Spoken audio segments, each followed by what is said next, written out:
Hello বন্ধুরা, কেমন আছো তোমরা? আশা করি তোমরা সকলেই খুব ভালো আছো। আমিও ঠিকঠাকই আছি। আর আজ শরীরটা আগের থেকে অনেকটাই ঠিক আছে। আর আজ হলো মঙ্গলবার, এখন সকাল 7:30 বাজে। সকাল অনেকক্ষণ আগেই হয়ে গেছে। সকালে টুকটাক বাসি আসি কাজও হয়ে গেছে। এখন এসেছি আমতলায় আম কুড়োতে। আর আজকে জানো, আমি এই যে আম কুড়োচ্ছি আর আমার ভিডিওটা কে করে দিয়েছে? বর করে দিয়েছে। আসলে আমার না দেরি হচ্ছিল, কারণ এই আমগুলো কুড়িয়েই আমি আবার টিফিন করতে যাব। তাই জন্যই ওকে একবার বলাতেই যে আমার একটু ভিডিও করে দেবে, ওনা চটপট রাজি হয়ে গেল। আর দেখো কি সুন্দর করে ভিডিও করেছে। জানো তো, ট্রাইপড সেট করে করে ভিডিও করা আর কেউ করে দেওয়ার মধ্যে না অনেক তফাৎ। কত সুন্দর ঘুরিয়ে ঘুরিয়ে দেখো ভিডিওটা হয়েছে।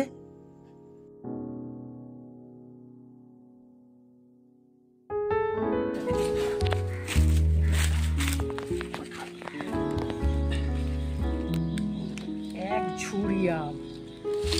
আর এই গোটা আম আরও ঘরে কিছু আম আছে, সব মিলিয়ে জুলে না আসানসোল আমাদেরই এক আত্মীয়ের বাড়িতে পাঠাবো। আমার আম কুড়োনো, আম পাঠানো সকল কিছু হয়ে গেছে। আর এবারে আমি ব্রেকফাস্ট করতে চলে এসেছি। আর আজকে ব্রেকফাস্টে কি করছি বলো তো? চাউলেট করছি।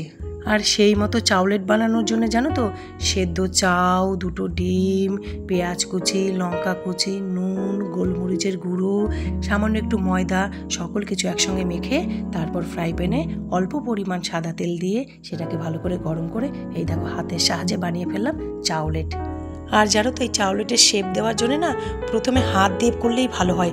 খুন্তি বা হাতা দিয়ে আমি আগে চেষ্টা করেছি, বা কাঠের খুন্তি দিয়ে, অতটাও না ভালো হয় না। এই যে হাত দিয়ে ভালো করে পরোটার মতো শেপ দিয়ে দিলাম, এবার দেখো কত সুন্দর ভাজা হচ্ছে।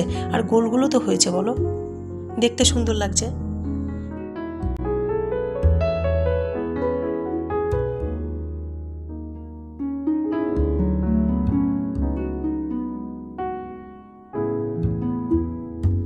আমার রেডি হয়ে গেল ইয়াম্মি টেস্টি চাউলেট। এবার এর উপরে আবারও একটু গোলমরিচ গুঁড়ো আর একটু বিট নুন দিয়ে সস দিয়ে বরকে খেতে দিয়ে দেবো। ভীষণ ভালোবাসে এই ধরনের খাবার খেতে। তোমরা দেখবে আমি না রুটিটা একটু কমই বানাই। আর যদিও বা বানাই, সব দিন ভিডিও করা হয় না। রুটিটা না একটু কম পছন্দ করে। পরোটা, লুচি, চাউলেট, ম্যাগি, এই ধরনের স্যান্ডউইচ, এই ধরনের খাবার বেশি পছন্দ করে। ওকে তো টিফিন খেতে দিয়ে দিয়েছি, আরও খাচ্ছে। এবার ওকে একটু আম কেটে দিচ্ছি। আর এই আমগুলো জানো তো, সকালে যে আম পেয়েছি তার মধ্যে থেকে একটাও নয়, এই 2টো আম কালকে বিকেলে পেয়েছিলাম। আর সেগুলো ফ্রিজে রেখে দিয়েছিলাম। এই যে ঠান্ডা আমটা কেটে দিচ্ছি। সকালের আম না খেতে চাইলো না, বললো ফ্রিজের আম দাও, ফ্রিজের আম ঠান্ডা খেতে ভাল লাগে। আজকে তো দেখলেই টিফিনে চাউলেট বানালাম।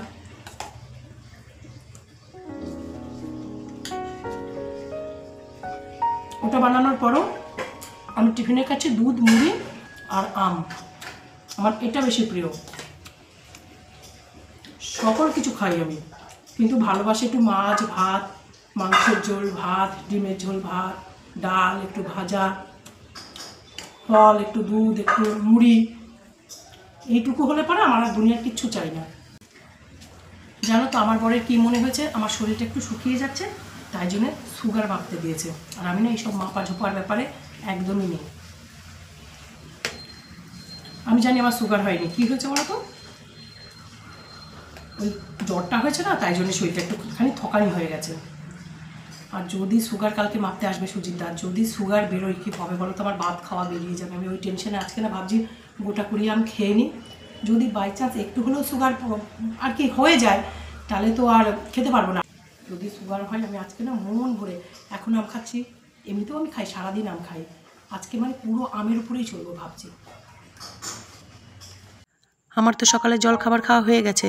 আর খেয়েই জানো তো একদম নিচে সময় নষ্ট করিনি, চটপট উপরে চলে এসেছি উপরটা ভালো করে ডাস্টিং করতে। কারণ একটু পরেই না চুমকি দিয়ে চলে আসবে।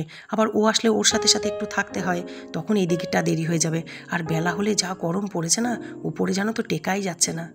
আর ঘেমে ঘেমে শেষ হয়ে যাচ্ছি। এই জন্যই জানো তো, মানে এই বছরই প্রথম বোধহয় আমি ঘরে এত নাইটি পরছি। আমি না একদম নাইটি ভালোবাসি না, পরতেই ভালোবাসি না নাইটি বেশি।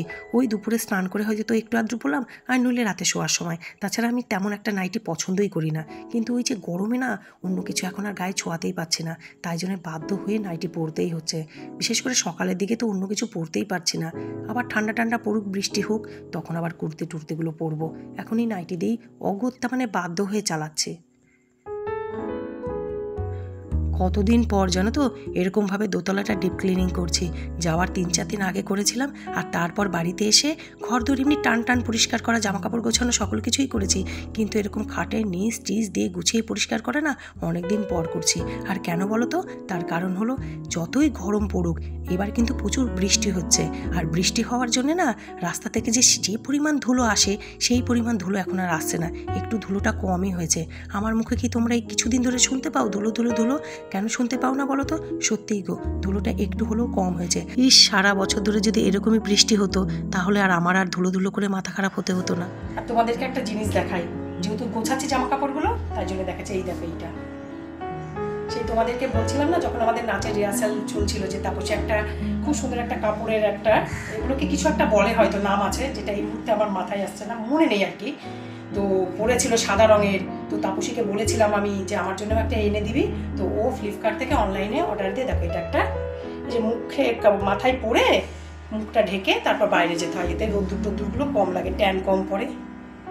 এই দেখো এনে দিয়েছে, বেশ ভালো কাপড়ের কোয়ালিটিটা জানো তো, আরামই আছে। আর এটার দাম 200 টাকা। 200 টাকা কি 199 টাকা এটার দাম, ফ্লিপকার্ট থেকে। বেশ ভালো এসছে, ভালোই হলো, রোদে টুদে বেরোলে এটা পরে বেরোনো যাবে। ওর এটা এরকম মাথায় দিয়ে আর এটা সামনে দিয়ে এইভাবে মুখ ঢেকে এইভাবে, এটা একটা আমার দরকার ছিল। আমি যে খুব বেশি রোদে ঘুরি তা কিন্তু নয়, কিন্তু যখনই একটুর জন্য বেরোই না, ব্যাস আমার মুখ চোখ একদম এত কালো হয়ে যায় যেটা উঠতেই চায় না। এই দেখো না, আমি যে বাড়িতে গেছি, আমি কি সারাদিনই রোদ্দুরে ঘুরঘুর করেছি? মাঝে মাঝে একটু এদিক ওদিক গেছি, তাতেই আমার মুখ চোখের অবস্থা দেখছো কি হয়েছে, পুরো কালি কালি হয়ে আছে। নিজেরই দেখতে কীরকম লাগছে, কিন্তু কিচ্ছু করার নেই। আমার এটা না 1 মাস ধরে চলবে, তোমরা খেয়াল করবে, পুরো এরকম পোড়া পোড়া মুখটা আমার 1 মাস থাকবে, তারপরই একটু একটু যত্ন করতে করতে উঠতে থাকবে কালিটা। ফুলটাও যেন তো সেম, পুরো মামা বাড়ি গিয়ে পুরো পুরো একদম ভূত হয়ে গেছে। আবার তো আগামী দিনে বলছে মামার বাড়িতে যাবে। আসলে ওই যে বললাম না, বাবা একটু গাড়ি থেকে পড়ে গেছে, শরীরটা ভালো নেই, ব্যথা পেয়েছে, তাই জন্য মেয়ে বললো আমি যখন কাছাকাছি আছি তাহলে মা আমি একবেলার জন্য দেখে আসি। আমিও দেখলাম যে যা একবেলার জন্য দেখে আয়, আমরা তো দূরে আছি, ইচ্ছে করলেই যে যেতে পারবো তা তো নয়, তো মেয়ে আগামী দিনে যাবে। তাও জন্য তো আমি বারবার করে বলে দিলাম যে দাদুকে দেখতে যাচ্ছিস যখন যা, ইচ্ছে করছে যেতে, আর দাদু খুশিও হবে গেলে, কিন্তু রোদে রোদে ঘুরিস না। এই তো কয়েকদিন রোদে রোদে ঘুরে এলো মামা বাড়ি থেকে, এরপর যদি আবার রোদে বেরোয় না শরীরটা খারাপ করবে। বারবার করে বলে দিয়েছি দাদুর কাছেই থাকবি, ঘরে থাকবি, রোদে রোদে ঘুরিস না। খানিকটা বাচ্চাদের মতো স্বভাব ওর, আর তাছাড়াও বাচ্চাই তো, বিয়ে দিয়ে দিয়েছি এটাই যা, তাছাড়া এমনিতে তো বয়সটা খুব বেশি নয়, ছোটই তো। আর হলো আমার গুছিয়ে দোতলাটা পরিষ্কার, ধুলো হোক বা না হোক, নোংরা হোক বা না হোক, আমার না ঘর দোর একটু পরিষ্কার টান টান রাখতেই হবে, নইলে না ভাল লাগে না জানো তো।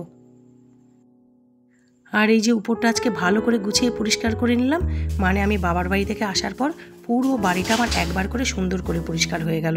এবার রোজকার যেরকম রুটিন, কখনো নিচটা পরিষ্কার করি, কখনো উপরতলাটা পরিষ্কার করি, কখনো রান্নাঘর, তো কখনো বাথরুম, বাগান, গাছ, যেরকম যেরকম করি রুটিন ওয়াইজ করবো।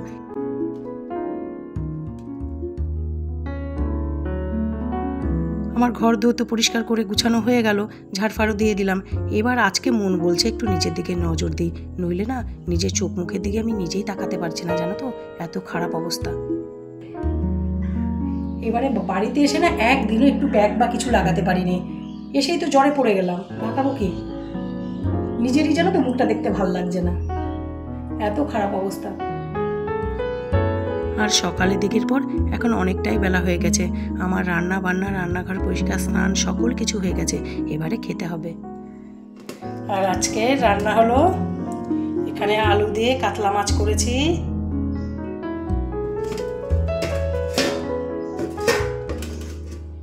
আর এটা ভাত,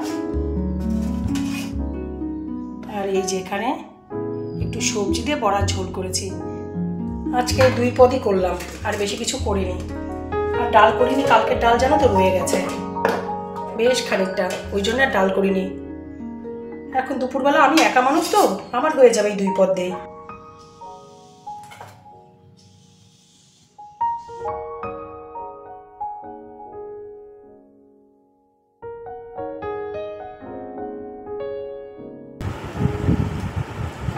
কখনো কখনো দেখবে হট করে এক একটা রান্না এত ভাল লাগে না, আজকে বড়ার ঝোলটা এত ভালো লাগছে, কিছুই কিন্তু দিইনি।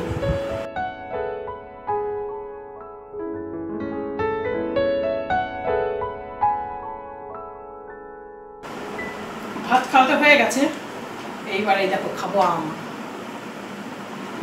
এখন লাল লাল গাছ পাকা আম। এটা যেন সকালে পারা না, মানে সকালে পাওয়া না, এই কিছুক্ষণ আগে স্নানের আগে আর কি গাছতলায় গেছিলাম, তখন 5-6টা আম পেয়েছি। মা কালীর জন্য 2টো সরিয়ে রেখেছি।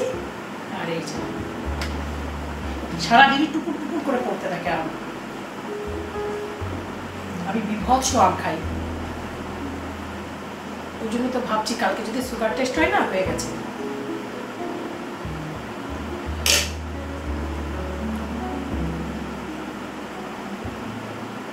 যে একবার আমাদের কাছে আম খেয়েছে না, সে এই টেস্ট জীবনে বলতে পারবে না, এতটাই সুন্দর, এত কষ্ট সে লাল পুরো গাছ পাকা। আর আমার সকল প্রিয় বন্ধুরা, আমি আমার আজকের ব্লগ এখানেই শেষ করছি। আবার তোমাদের সঙ্গে দেখা হবে আগামীতে নতুন একটি সুন্দর ফ্রেশ ঝকঝকে ব্লগের সঙ্গে। আর ততক্ষণ আমার সকল বন্ধুরা তোমরা ভালো থাকবে, সুস্থ থাকবে, হাসি খুশি থাকবে, পজিটিভ থাকবে। বাই।